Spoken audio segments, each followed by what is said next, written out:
Le docteur commence l'autopsie d'une belle jeune femme, mais ce qui sort de sa bouche pendant l'examen le laisse sous le choc. Le vieux ventilateur tourne lentement au plafond, soulevant plus de poussière que d'air. L'air dans l'amphithéâtre est lourd et stagnant, comme s'il collait à la peau. Martin ajuste son tablier blanc, sentant déjà la sueur couler dans sa nuque avant même d'avoir commencé. L'horloge murale indique presque 11 heures du matin, et la chaleur de Paris est insupportable. Il prend une profonde inspiration, essayant de se concentrer. Pour la première fois, il est seul. Le docteur Ramirez, le vétéran qui effectue toujours les autopsies, a appelé tôt le matin pour dire qu'il ne viendrait pas. C'était son anniversaire de mariage et il allait passer la journée avec sa femme. Martin, qui jusqu'alors n'avait fait qu'observer et aider, allait maintenant devoir s'occuper de tout. Il n'attendit pas longtemps. Il savait déjà quoi faire. Il poussa lentement le brancard au centre de la pièce. Sous le drap fin, il pouvait voir la silhouette d'un corps délicat. D'un mouvement lent, il découvrit le visage. La jeune femme avait la peau si claire qu'elle contrastait avec ses longs cheveux noirs qui brillaient encore un peu, comme si la vie venait de la quitter. Elle ne semblait pas avoir plus de 25 ans. Son visage était paisible, mais il y avait quelque chose de triste, comme si elle avait porté un lourd fardeau jusqu'à la fin. Martin regarda le dossier posé sur le plateau. En petits caractères, on pouvait lire « Cause probable, overdose ». Il soupira. Il avait toujours détesté ce genre d'affaires, non seulement à cause du boulot, mais aussi parce qu'il avait le sentiment que derrière ces mots froids se cachait une histoire que personne ne se souciait de raconter. Il ajusta ses gants, mais avant de commencer, il resta immobile pendant quelques secondes. Le silence dans l'amphithéâtre n'était pas un vrai silence. Il pouvait entendre le faible bourdonnement du ventilateur, le goutte-à-goutte constant d'un robinet mal fermé et le grincement lointain d'un tuyau. Malgré tout, cet endroit semblait figé dans le temps. Il regarda à nouveau son visage et remarqua un petit collier avec un pendentif en forme de lune. Le métal était rayé, comme si quelqu'un l'avait serré fort. Il faillit le toucher, mais arrêta sa main en l'air, se rappelant qu'il était là en tant que médecin et non en tant que spectateur curieux. « Bon, voyons voir », marmonna-t-il pour lui-même, essayant de se débarrasser de cette étrange sensation. La chaleur montait, la sueur coulait sur ses tempes et le masque commençait déjà à le gêner. Il s'essuya le front avec son bras, prit une autre profonde inspiration et fit le premier pas pour commencer son travail. Mais pour une raison quelconque, il ne pouvait s'empêcher de regarder cette expression, si calme pour quelqu'un qui, selon le journal, était mort si soudainement. C'était peut-être la peur de faire une erreur pour sa première fois. Seul son visage était joli, mais pas d'une manière qui attirerait l'attention lors de soirées ou dans les magazines. C'était une beauté qui dégageait un silence et une profonde tristesse, comme si quelque chose avait éteint la lumière en elle. Ses longs cils reposaient sur sa peau claire, et sous ses yeux, il y avait une ombre presque invisible, comme les marques de nuit blanche ou de larmes cachées. Ses longs cheveux noirs tombaient sur la table comme une couverture. Martin repoussa une mèche qui était tombée sur son épaule et, sans s'en rendre compte, laissa sa main là une seconde de plus qu'il n'aurait dû. Il s'en rendit compte et retira rapidement sa main, prenant une profonde inspiration. Martin se pencha pour mieux la voir. « Qui es-tu » murmura-t-il, presque sans voix. Il sentit un nœud se former dans sa poitrine. Ce n'était pas seulement le poids du travail ou la pression d'être seul dans cette tâche. C'était comme s'il était face à un mystère humain, une vie interrompue qui laissait encore des traces pour ceux qui voulaient les voir. Martin enfila ses nouveaux gants, ajusta le masque sur son visage et commença à l'examiner calmement. Il scruta les bras de la jeune femme. Des taches violettes, certaines plus anciennes, d'autres plus récentes, étaient des marques de violence, pas d'accident. Il prit des photos en gros plan, approchant l'appareil pour capturer les détails. Il continua avec ses jambes, voyant des égratignures et des ecchymoses sur ses cuisses et ses genoux. Le clic de l'appareil photo résonnait dans le silence de la morgue. Puis, il attrapa la seringue pour prélever du sang dans les veines, qui, bien que déjà fermées, pouvaient encore être trouvées. Il remplit 2 tubes et les plaça sur le plateau métallique, en les étiquetant avec la date et l'heure. Il soupira. La sueur coulait sur son visage. Le masque était déjà mouillé. Il regarda le scalpel sur la table à côté de lui et prit une profonde inspiration. « Allons-y » se murmura-t-il, essayant de se calmer, le couteau à la main. Il ajusta le métal froid qui brillait sous la lumière blanche du plafond. Il s'approcha de son abdomen, imaginant où il pratiquerait l'incision. Au moment où la pointe du scalpel toucha sa peau, quelque chose se produisit. Un son doux, presque inaudible, comme un soupir ou un gémissement. Martin se figea. Le scalpel tomba de ses doigts et heurta le sol avec un cliquetis sec qui résonna dans la pièce. Il dit d'une voix très basse, sentant son cœur battre à toute vitesse, et recula d'un pas. Mais son instinct le fit revenir. Il s'approcha de son visage, fixant ses lèvres. Le son revint, un souffle faible qui sortait de ses lèvres tremblantes. Il retira son gant droit et le posa sur sa bouche, ne ressentant rien pendant une seconde. Puis, comme par miracle, un souffle chaud toucha sa peau. « Mon Dieu !» Sa voix tremblait. « Tu es vivante !» Puis le cri sortit de la gorge de Martin sans qu'il y pense. « Elle est vivante ! Vite, quelqu'un ici !» Le son de sa propre voix résonna dans le couloir de la morgue, et pendant un instant, il craignit que personne ne l'ait entendu. Mais il entendit bientôt des pas rapides s'approcher. 2 infirmières ouvrirent la porte avec force, laissant entrer l'air chaud du couloir. « Que s'est-il passé ?» demanda l'une d'elles en se dirigeant directement vers l'autre côté de la civière. « Une respiration très faible, presque inexistante, » répondit Martin rapidement, la voix tremblante. « À l'aide, vite !» Les gestes étaient rapides et coordonnés. L'une sortit l'oxymètre, l'autre lui mit le masque à oxygène sur le visage. L'écran affichait des chiffres très bas. Saturation en baisse, pouls irrégulier, pouls faible, très faible, dit l'infirmière en fronçant les sourcils. On doit l'emmener aux urgences, tout de suite. Martin poussa le brancard dans le couloir étroit. Le bruit des roues sur le sol ressemblait à une horloge qui comptait les secondes. La chaleur semblait s'intensifier à chaque pas, et la sueur coulait sur son visage, mais il ne lâcha pas la barre métallique une seule seconde. « Tiens bon, murmura-t-il, même s'il savait qu'elle ne pouvait peut-être pas l'entendre. « Je suis là, je ne vais nulle part. » La civière entra dans la salle des urgences, et l'air froid de la climatisation le frappa comme un coup. Les lumières vives s'allumèrent au-dessus d'eux. Les infirmières et les médecins entourèrent la jeune femme, branchant des câbles, réglant l'oxygène, vérifiant à nouveau son pouls. Martin se tenait à côté d'elle, une main posée sur la civière, comme si ça pouvait la maintenir en vie. L'un des médecins le regarda et lui dit d'un ton grave « Elle va avoir besoin de chance et de beaucoup de soins. » Martin ne répondit pas. Il garda les yeux fixés sur son visage, sentant que chaque seconde pesait comme une éternité. Une décision était déjà prise en lui. Tant qu'elle respirerait, un peu plus longtemps, il ne partirait pas. Mais il ressentait aussi de la peur que cela lui soit arrivé, à lui, justement ce jour-là, alors qu'il était seul. Il se sentait comme l'homme le plus malchanceux du monde. Pendant que l'équipe surveillait chaque faible battement de cœur, Martin remarqua que sa jupe était déchirée à un endroit, sale, couverte de poussière et de taches qu'il préférait ne pas imaginer. Essayant d'être prudent, il enfila un nouveau gant et commença à chercher tout document qui pourrait aider à l'identifier. Dans la poche de sa jupe, il sentit quelque chose de petit et de dur. Il le sortit lentement. C'était un bout de papier plié plusieurs fois, froissé comme s'il avait été rangé à la hâte. Le papier était humide sur les bords et l'encre était légèrement maculée.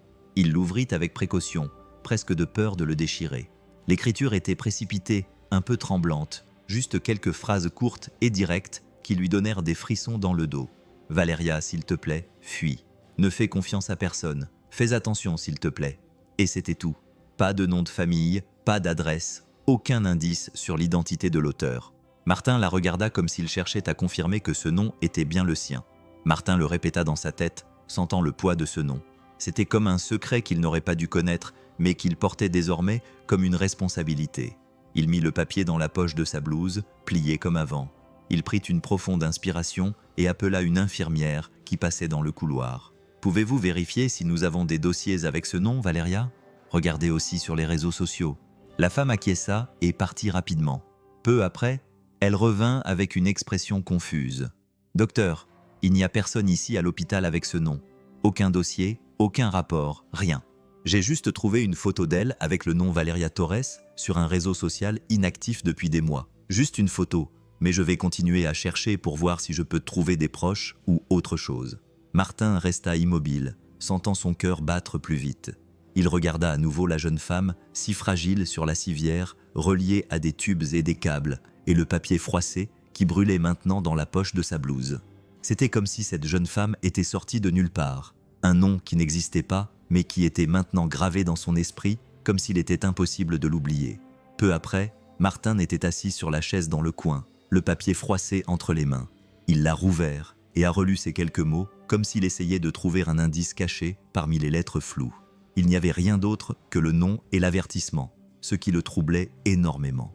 Il décrocha le téléphone fixe et composa le numéro du commissariat central. Après quelques minutes d'attente, une voix masculine répondit. « Commissariat de Paris, inspecteur Harris à l'appareil. » Martin prit une profonde inspiration. « Ici, le docteur Martin Salgado de l'hôpital. J'ai trouvé une patiente dans un état grave. Elle est arrivée sans identité, mais elle est en vie. J'ai un nom, Valeria Torres. J'aimerais savoir s'il y a des traces de sa disparition. » Il y eut un silence à l'autre bout du fil pendant quelques secondes. L'inspecteur s'éclaircit la gorge avant de répondre. « Non, nous n'avons personne de ce nom. Aucune déclaration. » La réponse fut trop rapide, trop brusque. Martin fronça les sourcils. « Vous en êtes sûr ? Elle a peut-être un autre nom de famille ou est enregistrée dans une autre ville, docteur. J'ai déjà vérifié. » La voix de l'inspecteur était ferme, presque impatiente. Il n'y a aucune Valeria Torres portée disparue. Martin sentit un nœud se former dans son estomac. Ce n'était pas seulement ce qu'il disait, c'était la façon dont il le disait. Sa voix ne semblait pas être celle de quelqu'un qui avait fait des recherches approfondies. Elle semblait plutôt être celle de quelqu'un qui voulait mettre fin à la conversation. « Je comprends », répondit-il, mais sa voix était basse et méfiante. « Merci, inspecteur. » Avant qu'il n'ait pu ajouter quoi que ce soit, l'appel fut coupé. Il resta là quelques secondes, fixant le téléphone comme s'il pouvait encore entendre l'écho de cette voix froide. Son sentiment était clair. Cet homme en savait plus qu'il ne le disait, et pour une raison quelconque, il le cachait. Martin reporta son regard sur la chambre où la jeune femme était hospitalisée. Elle respirait avec difficulté, inconsciente de ce qui se passait autour d'elle. Mais à ce moment-là, il comprit qu'il y avait peut-être beaucoup plus derrière ce nom qu'il ne pouvait l'imaginer, et que quelqu'un, quelque part, ne voulait pas qu'il le découvre. Il ouvrit lentement la porte, laissant la douce lumière de l'infirmerie éclairer le visage de Valeria. Elle était immobile, intubée, entourée de fils et de tubes. Sa respiration était accompagnée du bruit rythmique de la machine, un son mécanique qui lui rappelait qu'elle était toujours là, mais plus pour longtemps. Martin s'approcha, tira une chaise et s'assit à côté du lit. Il regarda sa peau pâle et les cernes sous ses yeux qui les faisaient paraître enfoncées. Il resta là quelques secondes, ne sachant pas quoi dire, sentant un poids étrange dans sa poitrine. Puis, presque dans un murmure, il parla. « Tu m'as entendu aujourd'hui à la morgue ?» Il fit une pause, comme s'il attendait une réponse, même s'il savait qu'il n'y en aurait pas. « Je ne sais pas qui tu es, mais je ne vais pas te laisser seul. » Alors qu'il s'apprêtait à retirer sa main, il sentit quelque chose de faible, presque imperceptible, mais réel. Ses doigts se refermèrent légèrement autour des siens. Martin resta immobile, le cœur battant à tout rompre, et regarda cette main fragile qui tenait la sienne. Une boule se forma dans sa gorge, et ses yeux se mirent à brûler. « Tu m'écoutes, n'est-ce pas ?» Sa voix le trahit. « Je suis là. » Il resta ainsi pendant quelques minutes, jusqu'à ce qu'il remarque du coin de l'œil un mouvement à l'extérieur, une ombre debout près de la fenêtre. Il se leva et fit 2 pas pour mieux voir. C'était une jeune femme mince, à la peau brûlée par le soleil, vêtue de vêtements simples et usés, les cheveux rapidement attachés en arrière et une fine cicatrice sur le sourcil gauche. Ses mains reposaient sur la vitre, elle pleurait en silence, les yeux fixés sur Valeria, avec une tristesse qui semblait clairement lui faire beaucoup de mal. Martin ouvrit lentement la porte. « Qui êtes-vous » Mais dès que la femme le vit, elle recula d'un pas. « Attends !» Il essaya de l'atteindre, mais elle se pencha encore plus en arrière, les yeux comme si elle avait peur. Puis elle se retourna et courut dans le couloir vide, disparaissant avant qu'il puisse la suivre. Martin resta là, haletant, la porte toujours ouverte. Le silence revint, mais il semblait maintenant plus lourd et plein de questions. Le lendemain, il faisait chaud, et la ville semblait plus calme que d'habitude. Martin marcha dans les rues étroites du vieux Paris, observant attentivement chaque visage, chaque coin, près de l'endroit où il l'avait trouvée.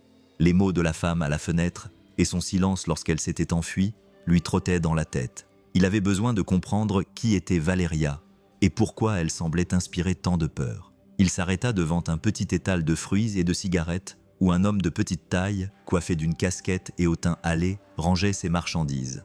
Martin s'approcha en essayant de ne pas attirer l'attention. « Bonjour », dit-il respectueusement, en posant ses mains sur le vieux bois de l'étal. « Je peux te poser une question ?» Le vendeur leva les yeux, l'air méfiant. « Ça dépend de quoi il s'agit. » Martin sortit de sa poche une photo qu'il avait prise à l'hôpital, une photo prise rapidement de Valeria à son arrivée. Il la lui montra. « Avez-vous vu cette fille dans le coin ?» L'homme regarda la photo et hésita un instant. Il passa la main dans ses cheveux et détourna le regard. « Peut-être pas, » dit-il, comme s'il ne voulait pas être mêlé à ça. « C'est important. Elle est à l'hôpital. dans un état grave.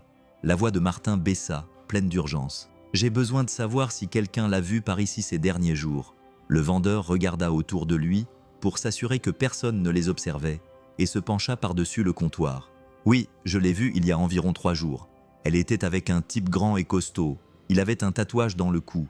Ce type traîne toujours par ici et cause des problèmes. » Martin fronça les sourcils. « Quel tatouage ?» L'homme déglutit avant de répondre. « Un serpent enroulé autour d'un crâne. On le voit de loin. » Les mots restèrent suspendus dans l'air, comme s'ils étaient lourds. Martin imagina la scène. Valéria marchant à côté d'un homme marqué de cette horrible image. Il semblait proche. Il osa poser la question. Le vendeur acquiesça lentement. Je ne sais pas s'ils étaient proches, mais elle ne souriait pas. Elle marchait les yeux rivés au sol et il lui tenait fermement le bras. Martin le remercia d'une poignée de main. Mais en s'éloignant, il sentit que ce détail du tatouage n'était pas anodin. C'était comme s'il avait trouvé une clé, mais une clé qui ouvrait la porte d'un endroit peut-être beaucoup plus dangereux qu'il n'était prêt à affronter. Le couloir était calme ce matin-là. La lumière du soleil filtrait à travers les hautes fenêtres, dessinant des taches dorées sur le sol brillant. Martin se dirigea rapidement vers la chambre de Valéria. Quand il tourna au coin, il s'arrêta brusquement. Elle était là, la femme qui avait pleuré à la fenêtre et s'était enfuie la nuit précédente. Elle portait le même chemisier simple, maintenant froissé, et ses cheveux étaient tirés en arrière de manière désordonnée. Ses yeux étaient rouges et ses mains tremblaient, tandis qu'elle serrait la sangle du vieux sac qu'elle portait. Martin prit une profonde inspiration et s'approcha lentement. Il dit doucement, avec précaution pour ne pas l'effrayer, « Je vous ai vu hier. Êtes-vous de sa famille ?» La femme hésita, regardant le sol, puis leva les yeux remplis de larmes. « Je suis Lucie Torres », dit-elle d'une voix presque inaudible. Sa sœur. Ce nom le frappa comme un coup. Torres lui fit signe de s'asseoir sur un banc en bois contre le mur. « Pourquoi t'es-tu enfui hier ?» demanda-t-il en s'asseyant à côté d'elle. « Je veux juste comprendre ce qui lui est arrivé. » Lucie prit une profonde inspiration, mais sa voix la trahit. « Parce que c'est dangereux. » Martin resta silencieux, attendant simplement. Après quelques secondes, elle se mit à parler, les larmes aux yeux. Valéria avait 19 ans quand tout a commencé. Sa voix tremblait. « Mes parents devaient de l'argent à un homme très méchant. Il l'appelle Javier, le serpent. Il règne sur tout notre quartier et ses environs. La police rit amèrement. La police ne va même pas là-bas. Ils disent que c'est dangereux, mais en fait, soit ils ont peur, soit ils les achètent. » Elle ferma les yeux un instant, comme si elle se souvenait de tout ce qui lui faisait trop mal. Quand on n'a pas pu payer, il est venu et a dit que la dette pourrait disparaître si Valéria allait vivre avec lui. Ma mère a pleuré, mon père a crié, mais il l'a prise de force. C'était ça ou il nous tuerait tous. Je ne pouvais rien faire. Martin sentit un nœud dans son estomac. Il ne l'interrompit pas tout de suite. Elle pensait qu'il la désirait. Valéria pensait qu'elle avait de la chance. Javier lui parlait gentiment. Il lui disait qu'elle était différente, qu'il prendrait soin d'elle. Tout le monde dans le quartier la respectait. Personne ne l'approchait parce qu'elle était la femme du patron. Il lui offrait des cadeaux, des robes, des parfums. Il l'emmenait dans des restaurants dont on ignorait même l'existence. Martin la regardait en silence, sentant que chaque phrase était un poids qu'elle portait depuis des années. Elle m'a dit dans ses lettres, a continué Lucie en s'essuyant le visage, qu'elle avait l'impression d'être dans un conte de fées. Les voisins la regardaient avec envie et elle croyait que c'était de l'amour. Sa voix a commencé à trembler, mais ensuite les autres femmes sont arrivées, les cris ont commencé, les menaces ont fusé. Il a dit que si elle pensait à partir, il nous ferait des choses encore pires. Lucie serra les mains sur ses genoux comme pour retenir sa colère. Il l'enferma pendant des jours, ne la laissait pas sortir, lui faisait parfois s'habiller comme s'ils allaient sortir ensemble, et devant tout le monde, il amenait une autre femme. Il le faisait exprès pour l'humilier. Martin sentit son estomac se nouer et demanda à voix basse. Lucie secoua la tête. Il lui avait interdit de nous voir. Il disait qu'on avait une mauvaise influence, qu'elle devait oublier sa vie d'avant. Et elle s'est éteinte. Sa voix se brisa. La Valéria que je connaissais n'était plus là. Un lourd silence envahit le couloir. Lucie regardait le sol, mais des larmes coulaient sur ses mains. À ce moment-là, Martin comprit que la prison de Valéria n'avait pas de barreaux, mais des murs bien plus hauts. Lucie prit une profonde inspiration, comme si ce souvenir était une blessure qui n'avait pas encore cicatrisé. « Quand nos parents sont morts, commença-t-elle à voix basse, je n'avais pas vu Valéria depuis 3 ans et demi.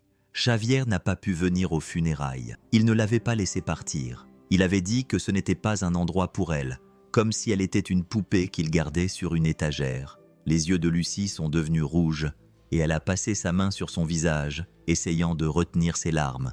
Je ne pouvais pas le supporter. J'avais besoin de la regarder dans les yeux, même si c'était pour la dernière fois. Je suis donc allé dans le quartier tôt le matin. J'ai attendu qu'il parte et j'ai réussi à lui parler. Martin s'est penché vers elle avec attention et elle a voulu partir. Elle a pleuré dans mes bras.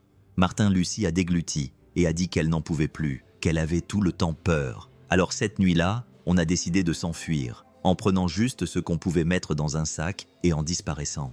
Sa respiration est devenue lourde, comme si elle revivait chaque étape. On a marché vite dans les ruelles en essayant de ne pas attirer l'attention. Je lui tenais fermement la main, mais elle s'est arrêtée, le regard perdu. 2 hommes sont sortis de nulle part. Je ne l'oublierai jamais. L'un d'eux a ri et l'autre m'a frappé si fort que je suis tombé par terre. Des larmes coulaient de ses yeux sans qu'elle ait essayé de les cacher. Ils m'ont donné des coups de pied, m'ont insulté et m'ont dit que c'était pour que je me souvienne de ce qui arrive quand on essaie de voler ce qui appartient au patron. Puis ils m'ont laissé là, allongé dans la rue, en sang. Martin a serré les poings, sentant la rage monter en lui. Martin demanda, presque sans voix. Lucie l'a regardé, et dans ses yeux, il y avait un mélange de douleur et de culpabilité. Ils l'ont emmenée, disant qu'elle allait apprendre une leçon. Quand je l'ai revue, sa voix était complètement brisée. Elle était allongée par terre, droguée, comme si son corps ne lui appartenait plus. J'ai cru qu'elle était morte. Le silence qui a suivi était lourd. Lucie ne pouvait pas s'arrêter de pleurer, et Martin, les mâchoires serrées, savait que cette histoire n'était pas juste une histoire. C'était le portrait clair d'un enfer qui n'était pas encore fini. La nuit était chaude et calme quand Martin est rentré chez lui. Il a ouvert le portail avec précaution pour ne pas réveiller la famille. Et alors qu'il se baissait pour ramasser le courrier par terre, il a vu une enveloppe brune sans adresse de retour. Il n'y avait aucun bruit dans la rue, à part le bourdonnement lointain d'un lampadaire. Ça lui a semblé bizarre. Il n'attendait rien. Il est entré, a allumé la lumière de la cuisine et a ouvert l'enveloppe avec son doigt. À l'intérieur, il y avait une seule photo imprimée sur du papier ordinaire. L'image lui coupa le souffle. C'était sa belle-sœur, la femme de son frère décédé, qui souriait distraitement sur un banc à côté de sa fille, une adolescente de 15 ans en train de manger une glace. Aucune d'elles ne semblait savoir qu'elles étaient photographiées. Martin retourna la photo avec des mains tremblantes. Au dos, écrit en grosses lettres, se trouvait la phrase « Ne t'implique pas ou tu perdras ». Il resta là quelques secondes, comme si le sol avait disparu sous ses pieds. La cuisine semblait plus petite, les murs plus proches. Ses mains se mirent à transpirer et son cœur se mit à battre à toute vitesse dans sa poitrine. Il alla à la fenêtre et regarda dans la rue. Rien, pas une voiture ni une personne, juste un silence lourd qui semblait maintenant menaçant. Il passa le reste de la nuit assis sur le canapé, la photo posée au centre de la table basse. Les pensées se bousculaient dans sa tête. Appeler la police, cacher ça à la famille, faire comme s'il n'avait rien vu. Il avait le souffle court et la peur lui nouait l'estomac. Mais le lendemain, quand il est entré à l'hôpital et qu'il a vu Valéria allongée, pâle et respirant difficilement, quelque chose en lui a changé. Dans ce visage fragile, il a vu un autre visage, celui de son frère, qu'il avait perdu des années auparavant, tué dans une bagarre de rue pour avoir refusé de donner son portefeuille. Il se souvint de la veillée funèbre de sa mère, qui pleurait faiblement, et de la promesse qu'il avait faite devant le cercueil. Je ne tournerai plus jamais le dos à quelqu'un qui ne peut pas se défendre. Maintenant, debout devant cette femme que le destin avait mise sur son chemin, Martin savait que la peur ne pouvait pas décider à sa place, même si cela lui coûtait tout. C'était tôt le matin quand Martin, déjà habitué au silence froid de l'hôpital, entendit un bruit qui n'avait pas sa place ici. Des pas rapides et lourds résonnant dans le couloir, puis le bruit sec d'une porte qui claquait contre le mur. Il se leva de la chaise à côté du lit de Valéria et se dirigea vers la porte. Dehors, un infirmier courait vers lui, le visage pâle. « Docteur, des hommes armés », dit-il, à bout de souffle. Ils montent. Martin sentit son sang se glacer. Il regarda Valéria, toujours reliée aux machines, et son instinct prit le dessus. « On y va ». Il éteignit rapidement le moniteur pour que le bip ne trahisse pas leur position. Avec précaution mais sans perdre de temps, il retira les câbles et les tubes qui n'étaient pas vitaux. Valéria ne réagit pas, mais il lui murmura simplement « Fais-moi confiance ». Avec difficulté, il la mit dans un fauteuil roulant et commença à la pousser dans le couloir latéral. Au loin, on entendait des cris étouffés, puis, peu après, le bruit sec d'un coup de feu. Son cœur battait si vite qu'il sentait à peine ses jambes. En tournant au coin, il vit le gardien de nuit qui essayait d'arrêter 2 hommes cagoulés. Le premier frappa le gardien avec la crosse de son fusil, et celui-ci tomba au sol, le front ensanglanté. Martin accéléra le pas et entra dans la première porte qu'il trouva. La salle de stérilisation était petite, chaude, remplie d'armoires en acier et sentait fortement le désinfectant. Il ferma la porte sans la verrouiller pour ne pas attirer l'attention et éteignit la lumière. Il allongea Valeria sur le sol, ajusta ses jambes, s'agenouilla à côté d'elle et retint même son souffle pour ne pas faire de bruit. « Pardonne-moi, mais c'est pour ta vie. » Elle respirait rapidement, les yeux grands ouverts, essayant de comprendre ce qui se passait à l'extérieur. Des pas lourds résonnaient dans le couloir, des voix basses donnaient des ordres et la tension semblait aspirer l'air de la pièce. Martin s'est adossé contre le mur, s'agrippant fermement au bras du fauteuil. Il savait que s'ils ouvraient cette porte, ils ne pourraient pas faire grand-chose, mais à ce moment-là, la seule chose qui comptait était de garder Valeria en vie, quel qu'en soit le prix. 5 à 10 minutes se sont écoulées. L'hôpital était toujours en proie au chaos. Le bruit des sirènes de police se mêlait aux pas précipités et aux voix tendues des infirmières. Martin aida à transporter Valeria jusqu'à sa chambre lorsqu'un garde s'approcha de lui, en sueur et une radio à la main. « Docteur, les caméras ont filmé l'un des types. » Il le suivit jusqu'à la salle de surveillance. Les images étaient sombres, mais suffisamment claires pour montrer le moment où les intrus couraient dans le couloir latéral pour tenter de s'échapper avant l'arrivée de la police. Sur l'une des vidéos, l'un d'eux heurta le mur et sa chemise se déchira au niveau de la manche. Ce fut rapide, mais suffisant pour montrer quelque chose sur son bras gauche. Un grand tatouage représentant un serpent enroulé autour d'un crâne. Martin eut un haut le cœur. Il avait déjà entendu cette description. C'est alors que Lucie entra dans la pièce, essoufflée, comme si elle avait couru. Que s'est-il passé? J'ai vu les voitures de patrouille. Il a pointé l'écran. Regarde ça. Lucie s'est approchée, et dès qu'elle a vu le tatouage, son corps s'est tendu. Elle a porté sa main à sa bouche sans réfléchir et a murmuré « Non, tu le connais ?» a demandé Martin, la voix tendue. Elle a fixé l'écran comme si elle voyait un fantôme. « Oui, je le connais », a-t-elle dit en prenant une profonde inspiration, essayant de ne pas exploser de rage. C'est l'homme qui s'occupe de l'entrepôt où Javier enferme les filles qui ne peuvent pas partir. Le silence s'installa dans la pièce. Le garde regarda Martin, attendant ses ordres, mais Lucie continua à fixer l'image, les yeux remplis de larmes et de rage. S'il était là, alors Javier savait déjà qu'elle était encore en vie.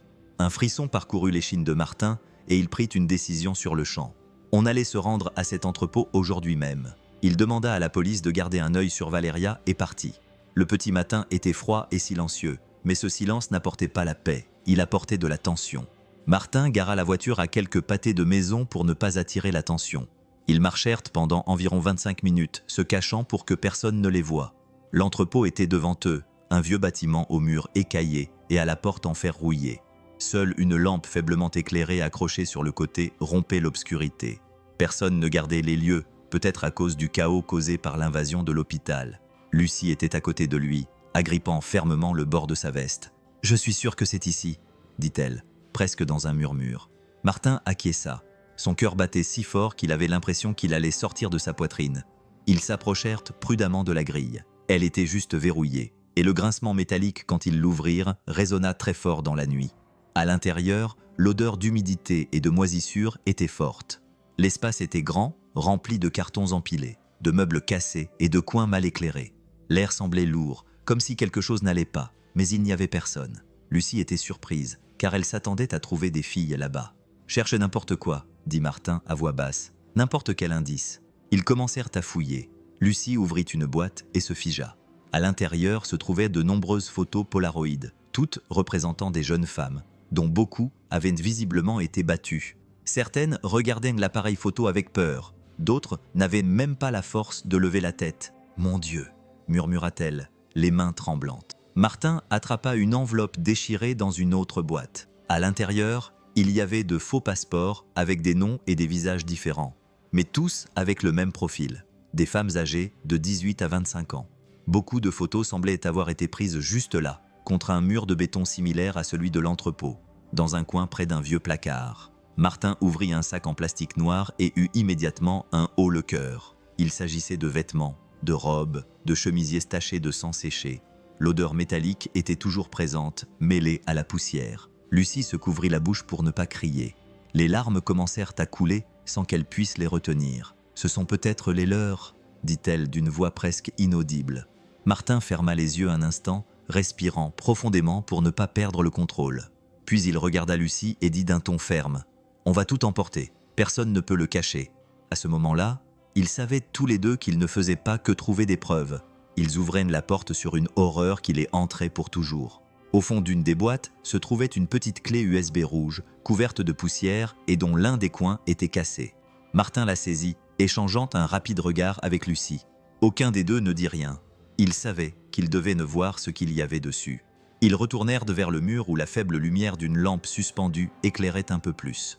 Martin sortit de sa poche le vieil ordinateur portable qu'il utilisait pour enregistrer les affaires et brancha la clé USB. L'écran mit quelques secondes à répondre, puis un seul fichier vidéo avec un nom générique, Vidéo 07, apparut. Il cliqua dessus. Au début, l'image tremblait, comme si quelqu'un d'impatient tenait la caméra, puis elle se stabilisa. L'endroit était un petit espace avec des murs en béton non peints et sans fenêtres. Au centre, assise par terre, se trouvait Valéria. Lucie mit sa main sur sa bouche. Le visage de Valéria était mouillé de larmes. Ses cheveux étaient en bataille et lui cachaient le visage. Ses mains étaient attachées derrière son dos et ses chevilles étaient ligotées avec une corde épaisse. Elle respirait rapidement, entre deux sanglots. « Si je meurs, prends soin de ma sœur », dit-elle d'une voix brisée en regardant droit vers la caméra. « Dis-lui que j'ai essayé, que je voulais rentrer à la maison. » Lucie s'agenouilla sur le sol, pleurant bruyamment comme si ces mots lui avaient brisé le cœur. Martin sentit son visage brûler, mais il ne pouvait détacher ses yeux de la vidéo. Il était incapable de bouger. Chaque seconde de cet enregistrement était comme un couteau qui le transperçait lentement. À la fin, quelqu'un derrière la caméra rit, un rire grave et cruel. L'image s'interrompit soudainement, laissant l'écran noir.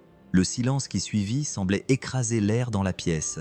Lucie tremblait, serrant ses genoux contre elle. Martin ferma soigneusement l'ordinateur portable, mais le poids de ces mots continuait de résonner en lui. Ce n'était pas seulement une preuve, c'était un appel à l'aide et un adieu que personne n'aurait jamais dû enregistrer. Martin passa les premières heures du matin assis à la table de la cuisine, la clé USB et les photos éparpillées devant lui.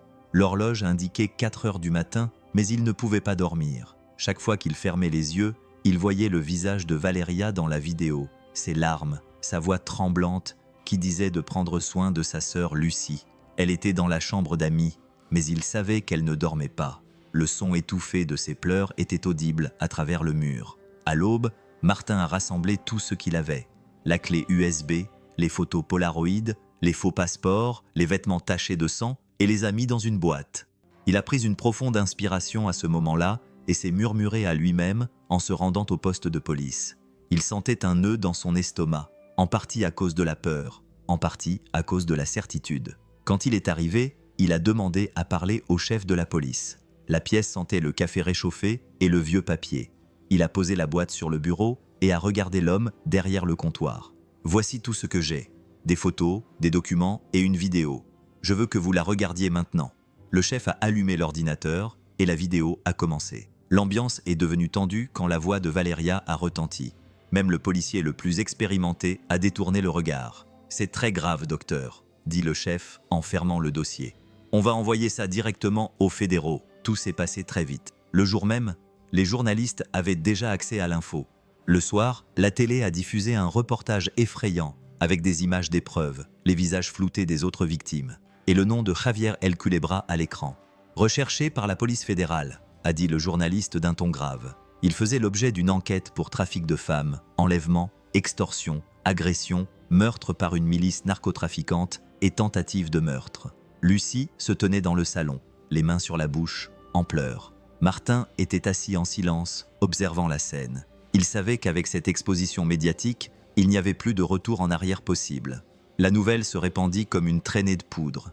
Des sources anonymes affirmèrent que Javier avait fui la région quelques heures avant la diffusion du reportage. Pour beaucoup, c'était un signe de danger pour Martin. C'était le signe que la chasse avait commencé. À ce moment-là, il a compris. Maintenant, ce n'était plus seulement pour Valéria, c'était pour tous ceux qui n'avaient jamais eu la chance de demander de l'aide. La nouvelle est tombée par un matin gris, avec une odeur de pluie dans l'air. Martin était à l'hôpital en train de consulter des dossiers lorsque le téléphone a sonné. C'était le chef de la police. « Docteur, nous l'avons !» La voix de l'homme semblait étrange, comme un mélange de soulagement et d'épuisement. Javier avait été arrêté tôt ce matin dans la ville voisine. Pendant une seconde, Martin ne répondit pas. Il ferma simplement les yeux, comme s'il voulait garder ce moment pour lui. « Vous en êtes sûr ?» demanda-t-il, presque essoufflé. « Plus que sûr », répondit le chef. Il se cachait dans une maison sécurisée, entouré d'hommes armés. Ça a été rapide, il n'a pas eu la chance de s'échapper. Certains de ses complices ont aussi été arrêtés. Martin le remercia et raccrocha. Le poids sur sa poitrine semblait avoir diminué de moitié. Le même jour, l'opération fut diffusée à la télévision. Des images d'hommes menottés, d'armes saisies, de portes enfoncées. Et pour la première fois, le quartier où Javier régnait était rempli de voitures de patrouille. Les policiers pénétrant dans les ruelles qu'ils évitaient auparavant. Lucie regardait la scène assise sur le canapé, serrant une couverture dans ses bras, les yeux rougis par les larmes. « On dirait un rêve », dit-elle d'une voix brisée. « Je pensais qu'il ne paierait jamais pour ses crimes. » Martin s'assit à côté d'elle. « C'est fini, au moins cette partie-là. » La police mit Lucie sous protection. Une voiture l'emmena dans un endroit sûr, loin du quartier, tandis que des équipes restaient sur place pour arrêter ceux qui tentaient encore de résister. Les murs marqués d'impacts de balles et les portes enfoncées étaient le portrait d'un endroit qui commençait enfin à respirer sans crainte. En regardant la voiture de Lucie s'éloigner, Martin savait que ce n'était pas seulement la fin d'un criminel, mais le début d'une nouvelle chance dans la vie pour tous ceux qui l'avaient blessé. Au fond de lui, il sentait que cette victoire n'appartenait pas seulement à la police, mais à toutes les personnes qui avaient eu le courage de briser le silence. La douce lumière de la lampe remplissait la pièce d'une teinte chaleureuse, rompant avec le blanc froid des murs. Le son constant du moniteur cardiaque marquait un rythme lent, presque comme un sortilège. Valéria était là, immobile, mais différente d'avant. Sa respiration, qui était faible et irrégulière, était maintenant plus stable. Sa poitrine se soulevait et s'abaissait calmement, comme si son corps commençait lentement à se battre pour revenir. Martin était assis dans le même fauteuil que d'habitude, le corps fatigué, mais les yeux attentifs à chacun de ses mouvements. Les jours et les nuits se confondaient désormais. Il ne savait plus combien de matins il avait passé là, au même endroit, à lui tenir la main. Parfois, il parlait, même s'il ne recevait aucune réponse. « Tu sais, je n'ai jamais été doué avec les mots, mais si tu reviens, je te promets que j'essaierai. » Il lui serra doucement les doigts. Toute la ville est différente maintenant. C'est comme si l'air avait changé. Il suffit d'ouvrir les yeux pour voir le silence qui s'est installé.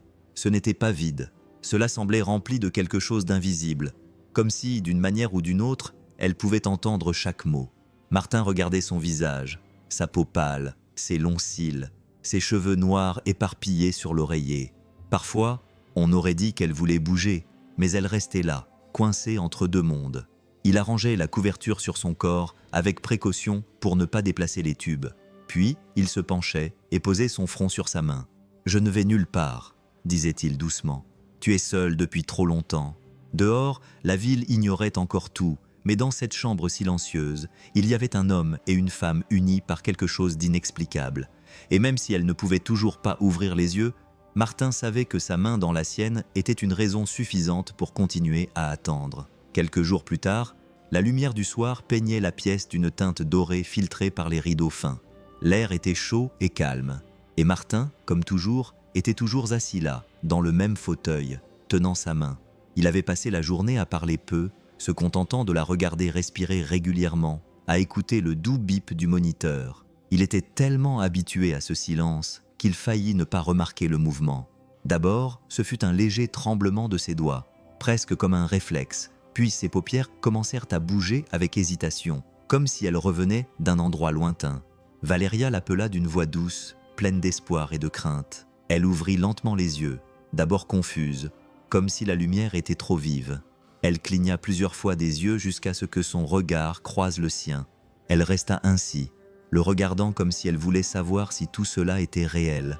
Puis, une seule larme roula au coin de son œil. « C'est toi », murmura-t-elle doucement, comme un soupir. « Tu m'as sauvé. » Martin sentit sa gorge se serrer. Il voulait répondre rapidement, mais il n'y parvint pas. Il se contenta de lui serrer doucement la main et de se rapprocher d'elle. « J'ai fait ce que je devais faire », dit-il, essayant de parler d'une voix ferme, même si ses yeux trahissaient son émotion. « Tu es en sécurité maintenant. » Elle prit une profonde inspiration, fermant les yeux un instant, comme si elle voulait s'accrocher à cette sensation. Quand elle les rouvrit, elle était toujours confuse, mais il y avait aussi quelque chose de nouveau, une paix timide, comme si elle croyait enfin pouvoir continuer à vivre. Martin sourit légèrement, sentant le poids de ses nuits d'attente se transformer en soulagement. « Repose-toi », murmura-t-il. « Le pire est passé. » Et à ce moment-là, avec le soleil couchant qui inondait la pièce et cette larme qui brillait encore sur son visage, il sut que rien ne serait plus jamais pareil après cet instant. Le bruit de la porte qui claquait fit se retourner Martin. C'était Lucie, le visage couvert de larmes, les cheveux défaits et en bataille, comme si elle avait couru sans réfléchir. Ses yeux parcoururent la pièce jusqu'à ce qu'ils trouvent Valéria, éveillée, qui la regardait. « Sœur !» s'écria-t-elle dans un sanglot.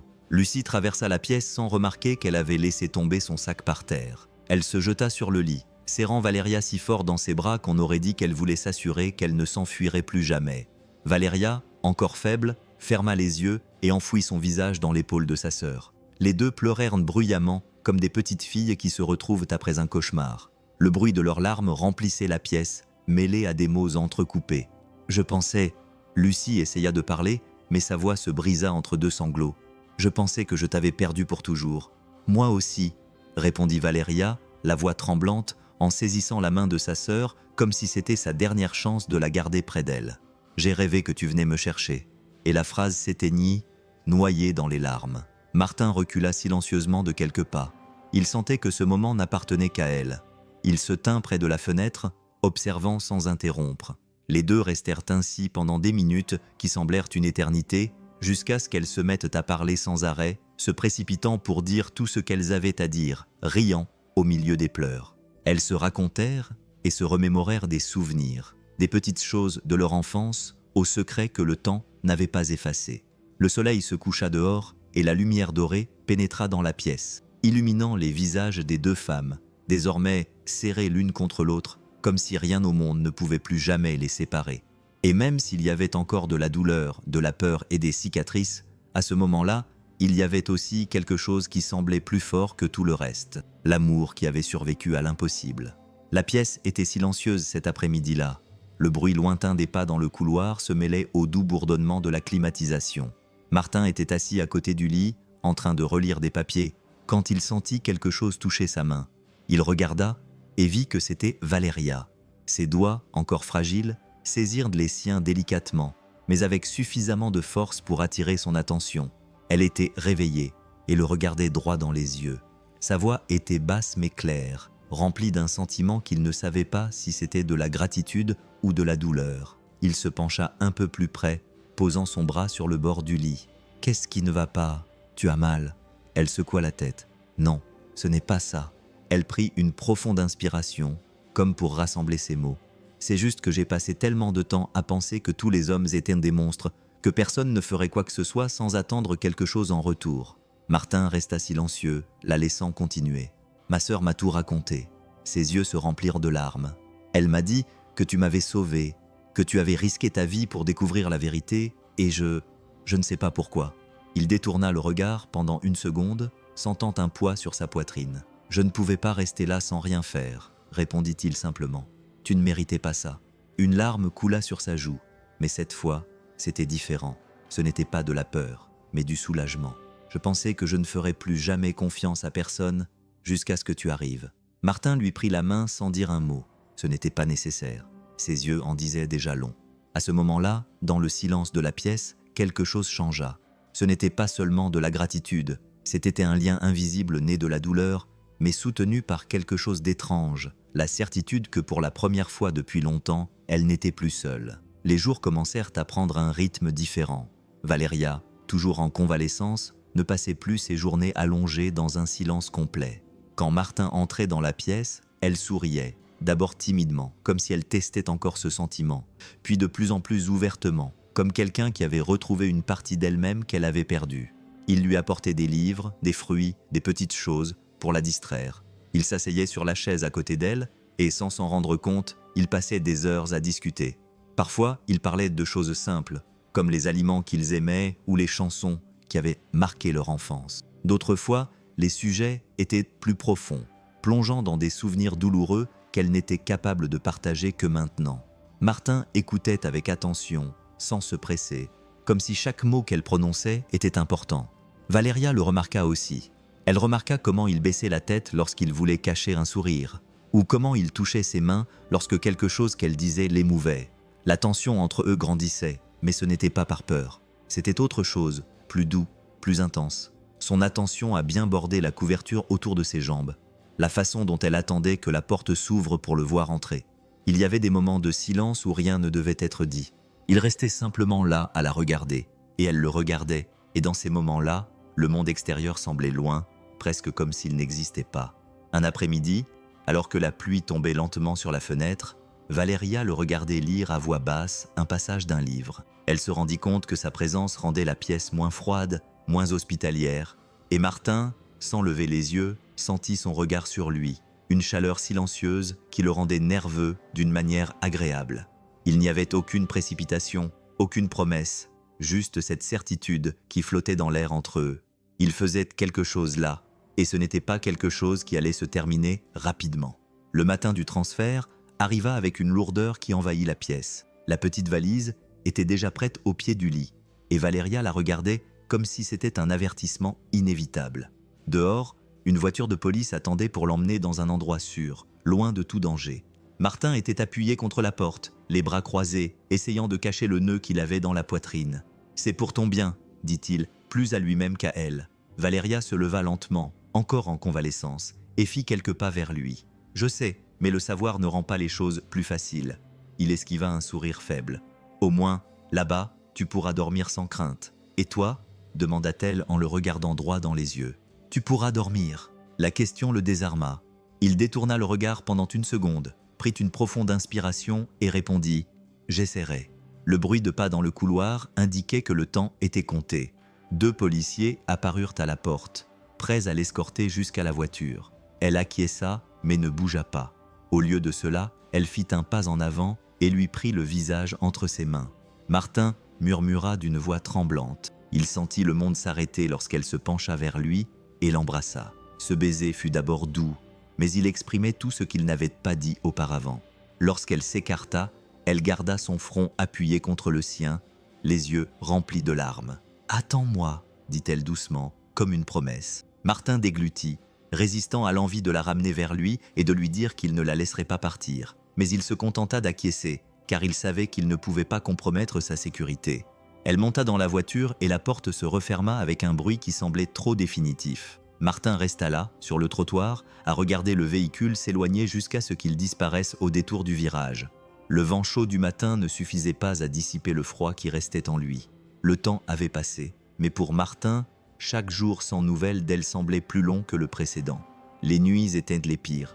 Il fixait la chaise vide à côté du lit, se remémorant les conversations, les silences et ce baiser avant son départ. Un matin, alors qu'il buvait son café dans la cuisine, il entendit le facteur frapper à la porte.